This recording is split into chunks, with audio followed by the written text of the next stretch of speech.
C'est avec une chorégraphie de Serge Aimé Coulibaly, inspirée de la célèbre phrase de Martin Luther King, « I have a dream », j'ai un rêve, que s'est ouverte l'édition 2023 du FESPACO.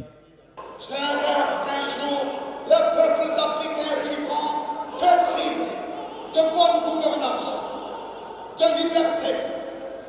Un rêve pour des lendemains meilleurs pour le Burkina Faso et pour l'Afrique, représenté dans une création construite autour du patriotisme et de la lutte contre le terrorisme.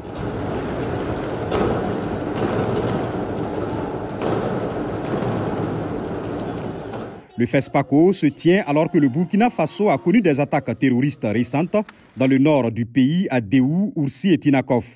Des festivaliers étrangers ont quand même tenu à être présents à Ouagadougou. J'ai entendu parler de ces attaques quand j'entrais dans l'avion.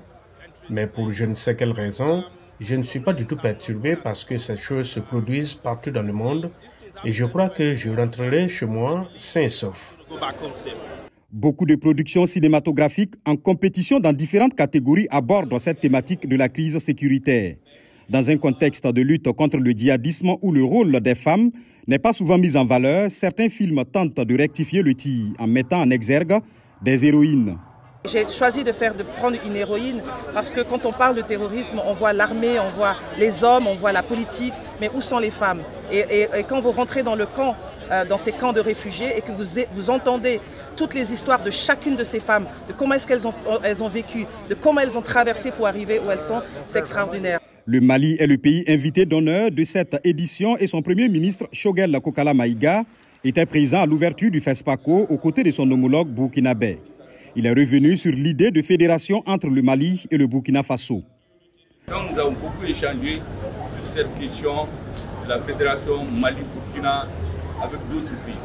Et ce que j'ai entendu aujourd'hui, les hommes de culture, c'est de dire aux hommes politiques, continuez, suivez vos peuples, n'échouez pas, n'hésitez pas, ne regardez pas en arrière, vos peuples sont avec vous. 170 films repartis dans une dizaine de catégories sont en compétition. Dans la course au trophée le plus convoité, les Talons d'or de Yenega, 15 films de 13 pays sont en lice. La clôture est prévue pour le 4 mars. Thierry Kaouré, Yacouba Ouedraogo, VOA Afrique, Ouagadougou.